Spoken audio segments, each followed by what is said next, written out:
Mais c'est leur choix, pas de problème. Ludivine a même parlé de QCM et de dossier. Alors je voudrais vous dire quelque chose. Quoi qu'il arrive, qu'on fasse des QCM, qu'on vous fasse passer sur dossier, quelle que soit la modalité de l'examen, il va falloir ouvrir la fac parce que nous ne pourrons pas vous faire passer des examens s'il n'y a pas de lien pédagogique quel qu'il soit. Et après, ça veut dire quoi? Si on ne fait pas d'examen en juin, et juin, c'est la demande en congrès du comité de lutte, j'y étais aussi.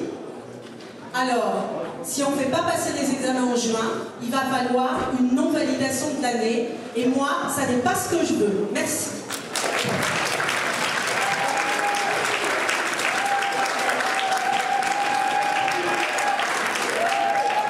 Ça a maillé et comme c'est préparé, le gouvernement est clos.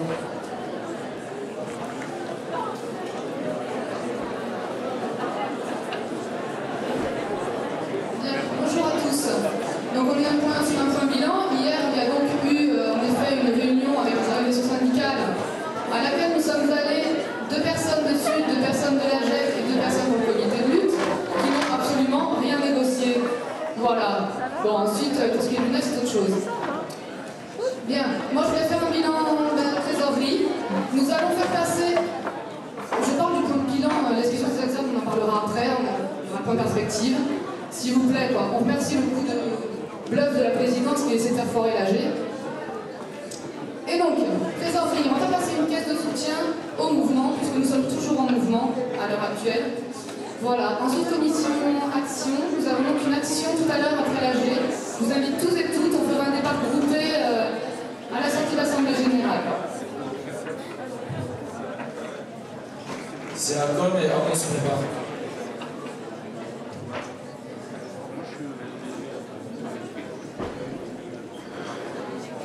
Comme un discours militant de l'action étudiant, juste pour un bilan rapide de la commission interne. Du coup, en fait, vous avez le tract avec vos dos de la semaine, qui n'est pas exhaustif et qui peut prêter à changement, parce que la lutte, c'est aussi un truc un peu précaire, et donc ça change tout le temps. Du coup, juste pour information, la semaine prochaine, donc après la manifestation interprofessionnelle, on donne rendez-vous à 10h au métro Pas de Bois. Voilà, qui partiront. Il y aura 4 points de rendez-vous qui partiront de toute Toulouse et qui convergeront vers la place du Capitole avec une prise de parole. Pour le cortège universitaire, ça sera à 10h, Pas de Bois, mardi prochain. Et on va essayer en fait avec la commission interne et le comité de lutte que l'après-midi ou le soir même, il y a un meeting convergence des luttes avec la présence de salariés de Freestyle, de Continental et de Molex pour montrer un peu l'état des luttes et des mobilisations sur Toulouse et voir un peu ce qu'on peut faire tous ensemble avec les salariés pour donner une bonne base pour une bonne convergence des luttes. Parce que ça sera aussi un truc concret à la convergence des luttes. Juste voilà.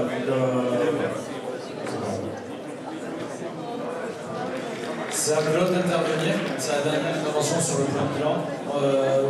On ouvre les inscrits pour le point CA2. Voilà, c'est à Claude d'intervenir.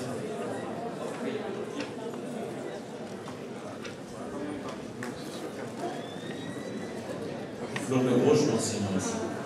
Une information, à Paris 4, Pécresse a menacé de démissionner le président et de mettre quelqu'un d'autre à sa place. C'est quand même assez intéressant.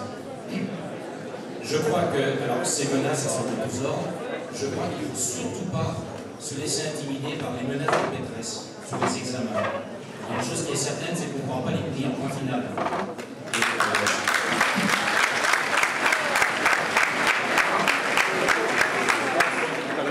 Et si c'est un bilan qu'on peut tenir, c'est que c'est quand même assez déplorable, puisque actuellement les enseignants sont en train de chercher à savoir comment on va pouvoir faire les examens. On ne pourra pas les faire. C'est pas parce qu'on va faire deux semaines de cours qu'on va pouvoir valider un quelconque examen. Je pense que la seule solution, c'est de neutraliser le semestre.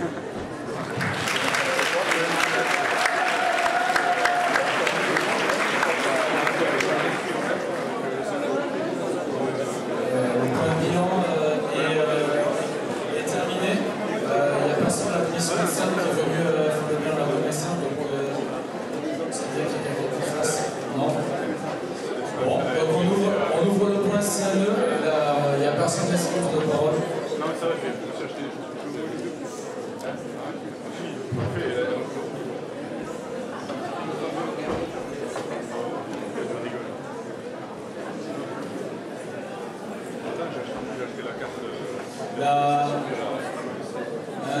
petit rappel, la coordination nationale étudiante aura lieu à Toulouse ce week-end, au Mirail. Donc,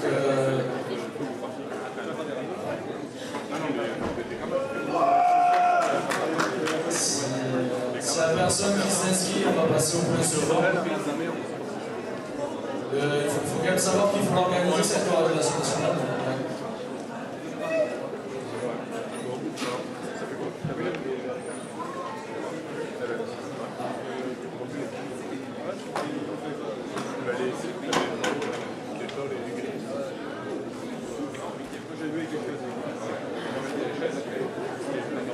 Voilà, bonjour, Marie, en lettres de lettres modernes, et je voulais faire un petit bilan, enfin plusieurs petits bilans d'ailleurs.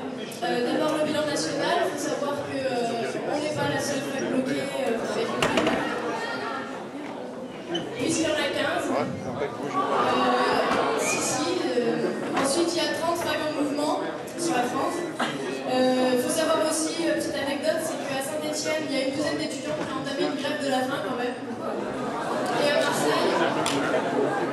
Marseille, la présidence a appelé à la délocalisation des cours, mais seulement une dizaine de profs mettent en application. Seulement la fac a pris plus de CRS de professeurs, donc ça pose un problème. J'ai répondu pour le bilan national. Pour la commission externe, pour les citer, on a pas mal de mal à récolter les informations, sauf que sur chaque cours c'est bien lancé. L'interpro, on appelle toujours à ce que des gens viennent en commission externe pour pouvoir se tenir au courant et faire des bilans notamment. Enfin, pour la commission médias alternatifs, il y a la création d'un journal qui a été mis en place pour le Mirail. Il y a aussi le site du Mirail en route qu'il faudrait référencer, c'est-à-dire rentrer en lien dans notre site pour qu'il puisse être facilement accessible dans Google. Et ensuite, on a mis en place des contacts avec les sites pour avoir des droits de réponse à toutes les images qui vont être données.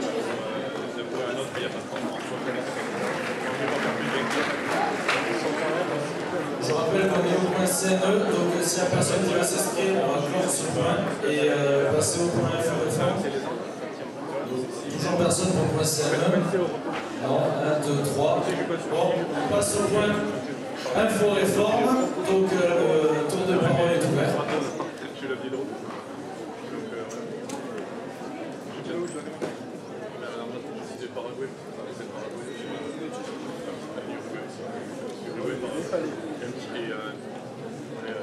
Je rappelle que Info-Réforme est inscrit sur le tour de parole.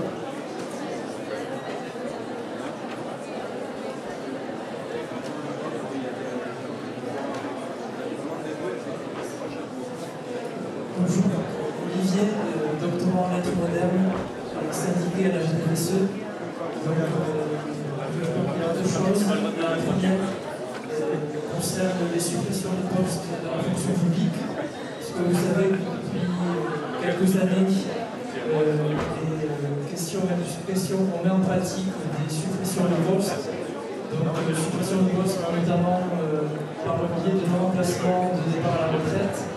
Et depuis 2007, ce processus s'est accéléré. Par exemple, l'an dernier, en 2008, 22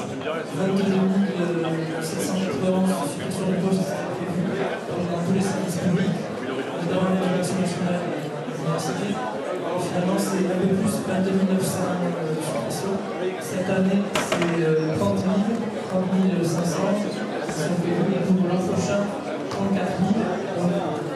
C'est grave, ça veut dire autant de profs en moins, autant de fonctionnaires en moins, dans tous les services publics, la justice, etc.